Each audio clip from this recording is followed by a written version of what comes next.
Steeler Nation, we are back with another episode of the Sick Podcast, Steeler Crazy. We have a very special guest. I like to call him the quarterback guru, quarterback whisperer, whatever you want to say it.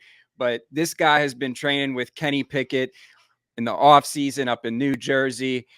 So we really like to knack his brain, and just an all-around great guy, Tony Raz. That is mic'd up Sports One right next to me. How are you doing today? I'm good. I'm excited about the show. You were talking about a guru coming on. That is definitely not me. It's Tony Raz. We're pumped about this guy. We've had him on before. It's always great to talk to. And like you said, he has some incredible ties with the city and Kenny Pickett. So I'm excited to get into that. We had to save that for the episode because we were talking off air. But I think that Yinzers will appreciate that, the connection here. Sammy, roll it. Turn up your volume. Because you're about to listen to the Sick Podcast. Steelers Crazy. Harris Smith shields. Flacco, Polamalu takes it home. Super Bowl 43. Pittsburgh might be bound for that thanks to number 43. The sickest Pittsburgh Steelers podcast. Sports entertainment like no other. It's gonna be sick. All right, I want to make it very clear that this guy made Kenny Pickett a star, and Kenny Pickett did not make this guy a star. He is, as you mentioned, the quarterback guru. Right now, he's a big-time contributor over at Test Sports, and he's another Italian joining us Italians today on the show. We're excited. Let's bring him back in. Tony Racioppi. Tony, what's up, man? Hey, guys. I appreciate you having me as usual here. Yeah, always loving the black and gold, as I said off air. He's rocking the Hawkeye colors. He's supporting Kirk Ferentz, another Pittsburgher. And you're a Jersey guy. Most people know, but you were telling us off air. Well, you lived in Pittsburgh for a little bit, right? Yeah, so I was born at the Jersey Shore, and then my dad got a job out in the Butler area. So we lived in Butler for 4 or 5 years. My sister was born there.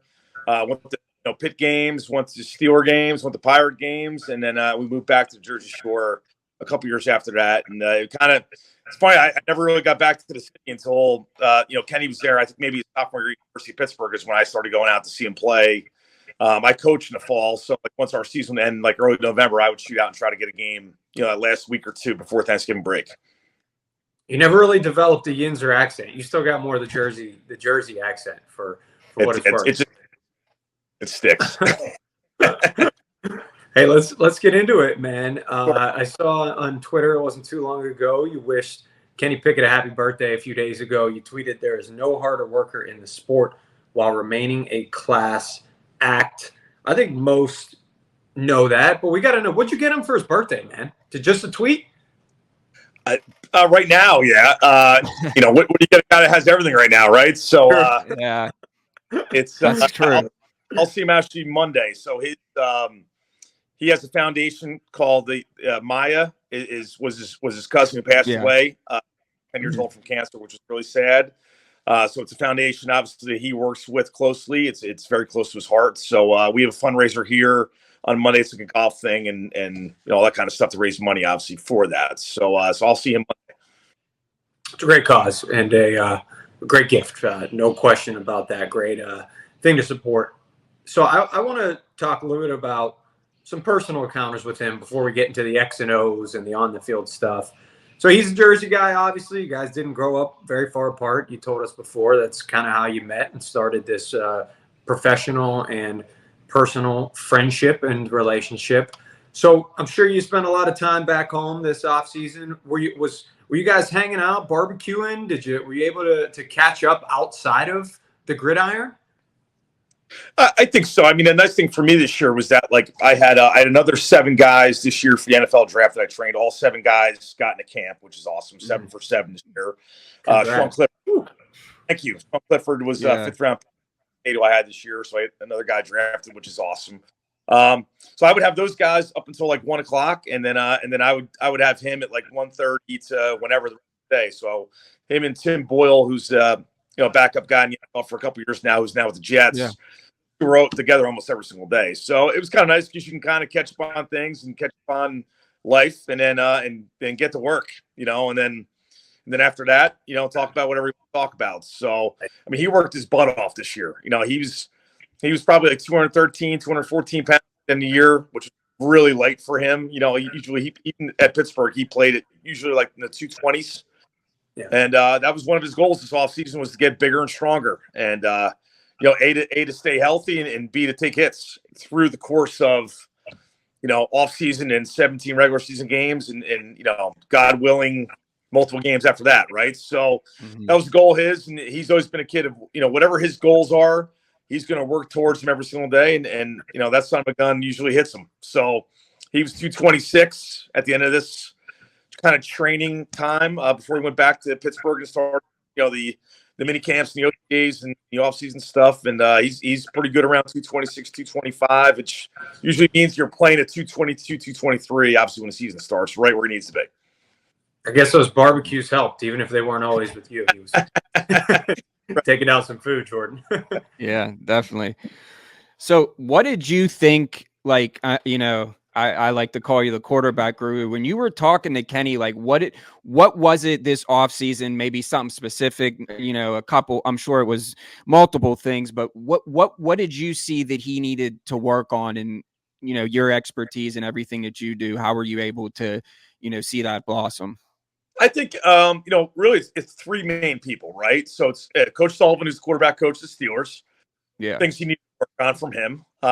Number one. Number two, what Kenny did is Kenny watched every throw he made last year, and took notes. He went through the entire season of all the throws he made and the ones he missed, so it's easy to watch the good ones, right? But at the end of the day, like, the throws you missed and the interceptions you threw, like, why'd that happen? And whether it was then you're looking for a recurring theme, right? Were there throws to the left? Were there deep balls to the right? You're looking at, like, okay, is there a pocket of things that I missed a lot more than other things? Yeah. And there wasn't with him, but and then obviously, because of my experience and my time with him, A, I know him so well, and B, I know how he learns, which is a huge thing as a coach. So it was kind of like the three of us kind of putting our brains together here and kind of getting back to it. And I think there were simple things that most quarterbacks go through from a fundamental standpoint. Like usually during the season, it's all about plays, right? You're installing plays, you're getting ready for the next opponent. You're not focusing on fundamentals. I mean, they all go through it. And then you get to the point where it's like survival mode, so it's not a thing that you're constantly working on your base, or you're working on those kind of things, because your mind, your thoughts are on the X and O ball things, the third down, the red zone, the 2-minute drive, that kind of stuff. You're not focusing on my throws to the left, or how I'm getting to my base, my resets, or my hitches. And so it's kind of a fun time from a coach as well as a player, because you can really dive back into of them, and getting them better personally. And, we started, the hardest thing is not doing too much, right, early on, because it's about peak too, right? It's not like you want to go out there and throw 5 days a week, in March. That's not what you want. It's the balance of, like, getting the repetition to improve, but at the same time also staying fresh for when he needs to be ready to go. So we started throwing 2 days a week in the beginning, which was kind of good enough. And then we bumped up to 3, and then maybe a light 4th day tops. But most of the time it was 3, and it was good. It was a nice mix of getting back to the fundamentals of the footwork. Number one, number two, throwing their route concepts that they throw within their system in Pittsburgh. Whatever the depth and the stem and the break, and obviously his footwork married to that, and just working on that. And I think the next tier for NFL quarterbacks is because, the pocket is so hot, right? It's very, very, very rare. Can you just sit back there, go through your reads, and everything's pretty?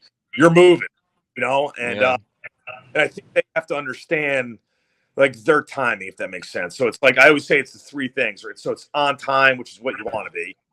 And then sometimes you got to be a little early because of pressure, and have a little more anticipation, maybe take a little bit off the ball because you're a little bit early. And then the last one is you're a half count late because you move. And then that changes, obviously, our velocity on the ball and the ball placement. It could be the same route. So picture throwing like a curl route, right? So I'm early. I have to get it up early, take a little bit off the ball, and let that guy kind of come out of his break and catch it, obviously on time, perfect world. Yeah. And then the half late, I got to move in the pocket. He's already out of the break, and now I got to put a little more juice on it and probably in his body kind of a throw, protect him kind of thing. So it's kind of just doing all those things and playing with that. Like some throws, some guys, and he can do this because he's physically gifted enough. Some guys can't throw the ball early because they don't have anticipation. Yeah. They struggle in that world. Some guys don't have the big one.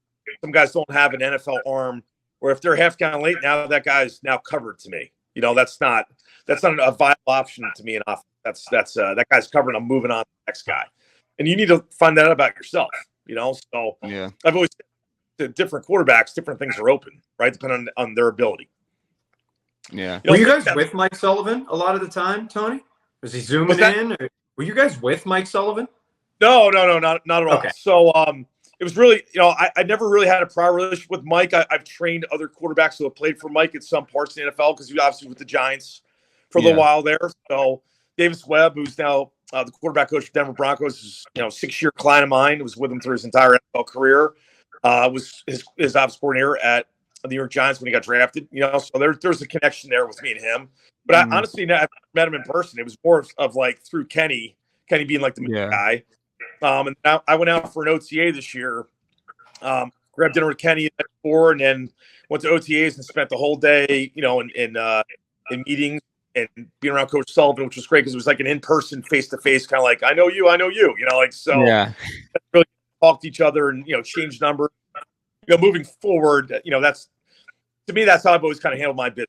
Right? It's getting the player better. Number one, and number two, they don't play for me; they play for the Steelers.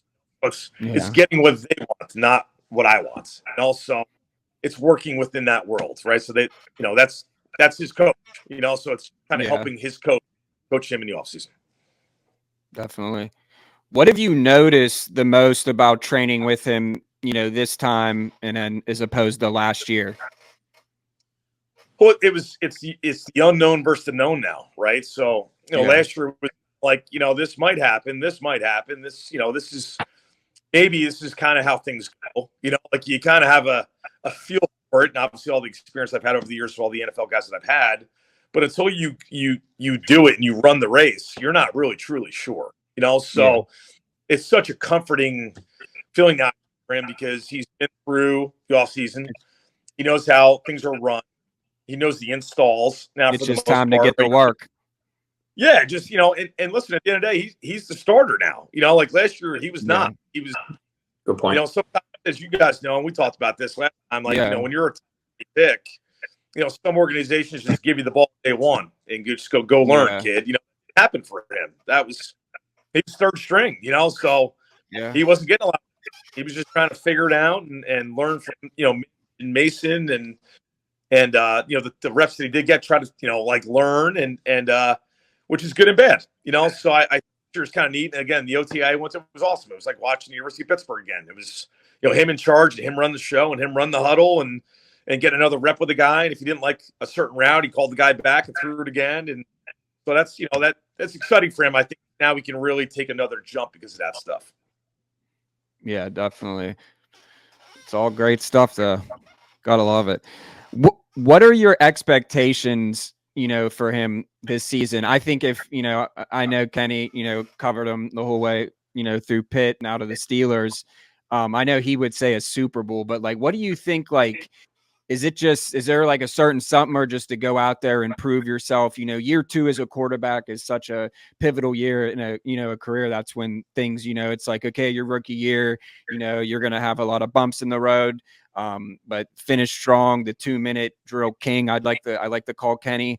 But I think he's actually in the NFL Hall of Fame in Canton for that. Actually, I think that's correct. That ball it's amazing. Yeah, that's awesome. But are his. He's always been the coach because he's so goal oriented. If that makes sense. He knows exactly what he wants to do next. Like what I've always said about him is he's a leader in breaking down what he needs to get better at and setting up those goals around that and just work. And that's why I think you saw jump in Pittsburgh. I think he, a lot of times as athletes, it's almost like you have to be humble enough to look at yourself and go, all right, listen, I did this really well. I didn't do this very well. And he's always been that way. He's always been good about evaluating okay, get better at ABC. and then he would set up his goals right now. And that's so for me, it was easy because I know exactly what he wants to get better. Number one. And number two, I obviously can come in and help him get better at that. Number one. Number two, maybe I can see other things. And he's so coachable at it. He's open, and I think there's an obsession with getting better with him. Yeah. There's never been an arrogance like I arrived, I'm good, I made it. I'm pretty happy where I'm at. There's just he's not wired that way, and I think that he's always going to work towards winning a Super Bowl for Pittsburgh. And whatever happens within that, I think he's good with, and I think if that's, that's going out and throwing the ball 45 times a game because they have to do that to win games, he'll do it. And if he's going out there throwing the ball 25 times a game and being smart with the football and, winning 24-17 because the defense is playing really well and taking care of the ball and hopefully finishing drives this year. That's obviously a goal there, right? Like finishing drives, like, not going on his 10-play drives with field goals, like getting the ball in the end zone. Making big chunk plays to do that because it's so hard to do 10 to 12 play drives, not have something go wrong, within that. I think that's all realistic. I think he's going to be one of the special quarterbacks in the NFL when that happens. I don't know. I think it's working towards that. There's no doubt about it. I think, he's the guy that the next 5 years we're talking about is one of the best quarterbacks in the NFL. I do. We're hanging out with Tony Racioppi here on the Sick Podcast Steelers Crazy. Make sure you follow us on Twitter. Check out this bottom line. We got Instagram at the Sick Podcast Steelers, and subscribe to this YouTube channel. We got so many great shows, of course, and more great shows on the docket. Tony, we always obviously talk about the off season with you, what you've worked on with him, the relationship, the growth. I'm curious, how much communication do you actually have with him in season? A decent amount. It's more of just talking about like either talking out frustrations, right? Like talking out things that are pissing him off, like to get his head right, or congratulate him after a great game or a 2-minute drive to beat a great opponent. So it's what I've always tried to do with him is kind of just bring him back to right, and he's good that way. Like he's not a guy that goes out there and has the big game and thinks he's better than what he is. Like he's always good about kind of, being grounded as all good quarterbacks are, right? Not getting too high or too low, but he's a competitor, and if things aren't going well or things aren't perfect, he's going to be pissed off. That's just the way he is. That's the way he's wired. He's an alpha male. He's going to try to compete and be perfect. And if it's not, he's feels a certain way about it. So, and I've known that for him about him so long, so, whether it was, I remember, even early on in Pittsburgh, right? There's some good games and some bad games, and it was tough for him there for a while, between, the fan base and the city, obviously some people think he's a really good player and some people don't think he's a very good player, and so there were some frustrating times, there were some Wednesday night phone calls and some Thursday night phone calls. And, wow. Like I was a story, like, I think Virginia Tech his sophomore year. I came out to watch him play. And it was tough there at the end of sophomore year. And we actually moved up the trip. I was going to come out literally on Friday and, maybe a little bit on Friday and obviously the game Saturday and team after. But we actually went out Thursday because he was so frustrated. And he went to class and he met me and my wife after for a burger. And I was like, all right, go. Like, I've been through this with a player. I've been through it, coach. Like, however you feel, go. Yell at me, cry, whatever you want to do.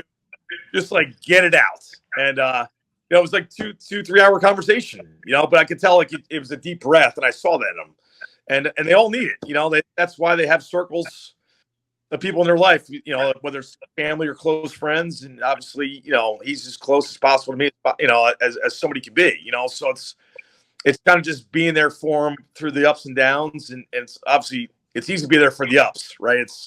It's the downs you have to kind of be there. And the good thing about him is he's a very confident kid. Yeah. And everybody, like swagger and like, everybody uses those words about him. And that's true, but it's real. A lot of guys are fake. He's not. He is, and it comes from work ethic. It comes from like, I've done this a million times to prepare myself for the situation and I know I'm going to do it. And if I don't do it, I'm going to do it next time because I've worked hard. It's all based on that, and it's pretty neat to watch that. It's pretty neat to know all the time, and that the one throw that for a touchdown we've thrown a million times, and you get the look you want, hit it.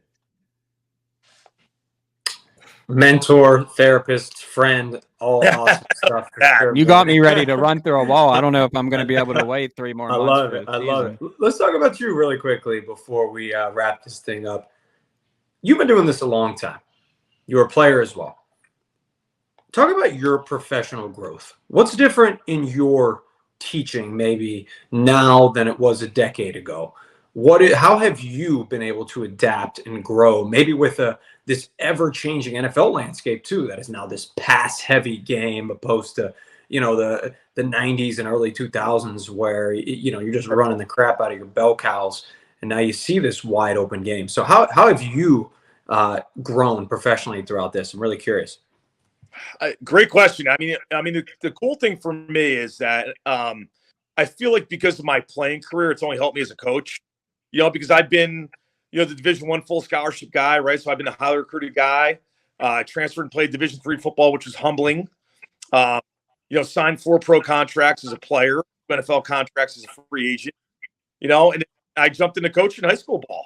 So coached college ball for a little bit. I interned 3 times in the NFL, twice with the Jaguars, once with the Cardinals. So I think all those experiences have helped me. I've been the guy, and I've been, a Division III guy, so the nice thing about that is I can kind of pull from all those scenarios in my playing career. And then for me, like from a coaching standpoint, I've been a teacher and health teacher for 19 years in public school here in New Jersey. So I've been in the classroom, so I just know how to teach, and I know people. I've coached in the fall for 19 years.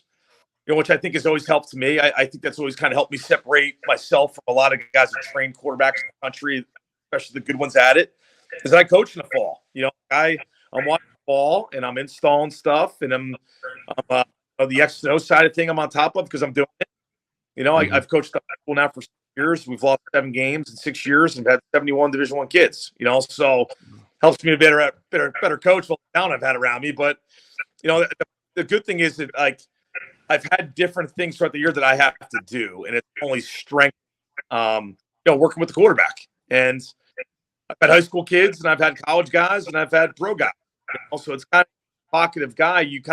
I've had so much experience with that guy, 1, and 2, I've had so much experience getting that guy, the next guy, the next step in the line, right? The high school kid to play in college, the kid to play NFL, the draft stuff to get ready for the draft prep, and then obviously, the guys that play on Sundays. I mean, there's only 30 of those guys. That's the reality of it. And KP being one of them, which is pretty special, So there's so many good players out there and so many talented guys that just, can barely play 3 to 4 years. They're kind of holding their practice squad guy. They're kind of just holding on, trying to get the spot, just trying to get in the camp with somebody. It's hard, so it's, I have so much experience with all those different kind of guys, and it's just only kind of helped me. Again, I'm 44 now. I've been doing this, 20 something years, which is crazy to say that. You feel like it's been 5 years. So, but you're always learning. You're always learning from them. I think that's the one thing about me is, and you guys kind of know me a little bit. I'm very confident in who I am and what I do. At the same time, I'm very humble and enjoy relationships with people and learning from people. So much of my first 2 weeks with Ken was him telling me things as much as I was telling him things about, the installs in the season and what practice is like, watching film and the difference between the NFL game and the college game from his view. What practice is like, what work, more time to work on fundamentals in practice maybe next year, because it's all routine. I've always told all the good ones I've had, like great quarterbacks have great routine. Peyton Manning, right, one of the best routine guy of all time. And now it's, for in college, you had your routine down, right? You knew when you were going to watch film, watch extra film, and when you were going to do your fundamental stuff, and we were going to throw with the guys. And now it's something new. The NFL is a different game. There's different rules. There's different times the coaches can coach you. So it's just learning those kind of things. Yeah, Jordan. Yeah, so I just wanted to first, thank you for coming on the podcast. It's always great to knock someone's brains like yourself. I love all the content you're putting out, and just all the athletes, quarterbacks that you're working with. It's just awesome to see. So we just want to, before I get you out of here, I think everyone wants to know like what's next on your plate, even outside of Kenny Pickett. What is Tony Raz currently working on now? Well, listen, I appreciate you guys having me on. Love your show and love what you guys do. And the show's been so positive about all players. The funny thing about players is the players know. The players know, who's real, who's going to stick it to them anytime they can, and who's, somebody on their side. And that's kind of what they're looking for. So I've always appreciated about you guys. I don't know. It's funny, kind of funny. Like people say it all the time to me, like kind of like what next goal? I'm like, for the first time, I don't really have one. It's I kind of know my life, by month. Kind of what we talked about earlier. Teaching, for 10 months, coaching in the fall, and then once that finishes, January kind of picking up, and you got NFL draft going, and NFL guys kind of coming in off season, and then college guys coming in. There are breaks. Throughout the season, getting those guys kind of better in the 4 or 5 days, kid, and developing high school kids, whether that's an 8th grade kid or a freshman kid, and to be just being a really good high school player first. And obviously, if that can turn into a full scholarship kid, which I've been lucky enough to have a lot of those guys here, it's kind of through the process, so it's never boring to put that. I don't know if I train quarterbacks just year round all the time to do the same thing over. I don't have that. I have different things going on with different goals at different times. Did you know, like, after you got done playing that you were like, this is what I'm going to do? Like, or did it just like your love for football turn into, this whole, like, how did that even transpire? And then we'll get you out of here. It's kind of funny. Like the podcast I've talked to people, and I've done college podcasts. I've trained a lot of college quarterbacks, a lot of Division I starting quarterbacks, different programs. I would be in one of them. It's kind of a foreign thing to some people, so I just tell people, like, I didn't have a quarterback coach growing up. I just, I was coaching football, quarterback coach. And then in the offseason, I just met the boys at the park, and we just went to work. And this throws, I just had to kind of figure it out. Like you might be doing the wrong thing for 3 years. You don't know. As long as the ball's accurate with velocity on it, I did it right, So I just, I jumped into the training side really because I started teaching and coaching here, and a lot of my teammates in Jersey, whether high school teammates or college teammates, because I went to Rowan University, which is in South Jersey, right by Philadelphia, and we had some really good programs. At the time I was there, a lot of really good players jumped in to teach and coach. It was kind of like, hey, Tony, can you work with my buddy, my kid in the offseason? Kind of thing. And it kind of started from that. And then the good ones went to college, and also they came back because they needed some more work. And then, it kind of grew, and then all of a sudden you started working with NFL guys and doing the draft prep stuff, which I love because, like, those guys become your quarterbacks. A lot of times when you get a college kid, you get them in for, 3-4 days, maybe 6 days, and they're back to school. And they play for somebody else. They're not yours, obviously. But you're kind of helping them improve themselves, 1, and 2, get ready to play for that coach. With the draft stuff, they become my quarterbacks or sometimes 5 night, Kenny from January, whatever, to first OTA, rookie minicamp of the Steelers. So you're talking 5 months training. So awesome because you can really improve and lock up things that A, they need to do, and B, they need to fix up and clean up. And it's awesome. It's an awesome experience, and it's awesome to be. You see a guy like Kenny, right? You see a guy that was a really good player and worked and believed in himself. And we went from that sophomore year of Kenny, where people liked him and hated him at the same time in the city, and then all of a sudden he almost wins the Heisman, and he's a first-round pick by Pittsburgh Steelers. So it's kind of neat to watch that whole ascent be there for the obviously the ups and downs of it, knowing how hard they work, like knowing all the time they put in and the sacrifices they make. And again, like, he was a kid that, I remember the one year, maybe his junior year, like we threw on Christmas morning, like my kids, and he did gifts with his parents, and we were in a gym somewhere working on 2 or 3 things they were doing in Pittsburgh that he wasn't comfortable with. That's yeah. Most kids are just kind of hanging out for the day. It's Christmas Day. Yeah. Not him. No, no days off. No days off. Always focused on improving. You play in Pittsburgh. You come to Pittsburgh. Whether you're an athlete, whatever it is, that blue collar rubs off on you. You spend some time in Butler, so I get it. And I definitely no days off for us, Jordan. 3 podcasts in a row. Let's go. Yeah, I love it. Grinders. You're grinders. Grinding.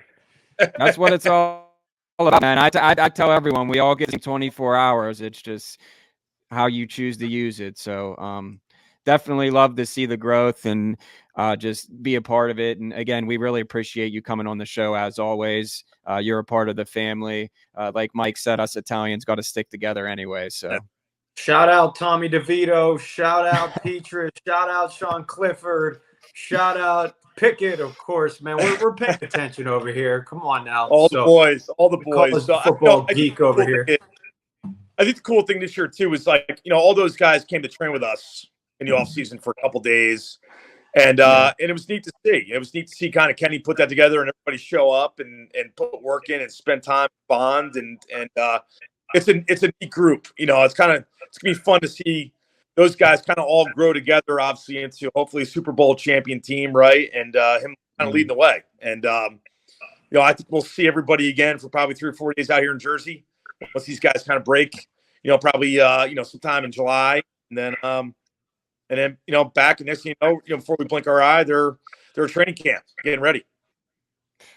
Yeah, it's crazy. Kenny beat Clemson. DeVito almost had him last year. You would have had the Clemson killers. You would have had the Clemson. He's a good spot. The Giants are a good spot for him. He kind of fits what they do well. And obviously Davis was the 3rd string guy before he took Denver Broncos quarterback job. So it was kind of nice that, Davis left and then Tommy kind of slid right in there and he's the 3, so it's a great fit for him. Definitely. Hey, well, as always, we appreciate you, Tony. We'll have you back on during the season. Enjoy the golf outing and just keep doing what you do because it's an honor to have you on the show. And it's just to watch everything transpire with, Kenny and all the quarterbacks and athletes that you're working with. It's just great all around. So, well, I appreciate you guys having me on again, man. I appreciate you. And we'll talk soon. All right. All right, my guy. See you until next time. Yeah. You see me go with the hat halfway through? Yeah, it was like mid thing. I was like, I just rolled with it. You know what? I don't do a good job sometimes with the headspace here. I'm a little crouched, so nobody can ever see like the cool shirts I wear. Yeah. So maybe I just got to start doing. Maybe I just got to start doing the Sick Podcast hat every time, straightforward like that. Even though it's good. It sets the tone, rep the brand. Yeah, no more haircuts for me. Those damn $45 haircuts you got to pay for nowadays. It's like ridiculous. I have to get my own clippers out here and just let it grow. Yeah, we'll see. It's getting some flow, man. It's not it's not Kenny Pickett flow. That's true. But it's flow. If you're listening to the podcast, I always think about that. It's kind of weird when we're just talking about our appearance, but yeah, again, another great guest. Use your imagination. Yeah, it was another great guest. It's always good to, talk to someone who's, a part of the process and just an all-around good guy. So we appreciate you guys tuning in. We'll be back next Tuesday with another episode. Enjoy this one. And Kenny Pickett is the real deal. Good flow. Sammy. Good flow. That's Mike. And that's a wrap. Hope you don't miss us too much until next time. Follow the Sick Podcast Steelers Crazy on YouTube, Instagram, Facebook, Google Play, and Apple Podcasts.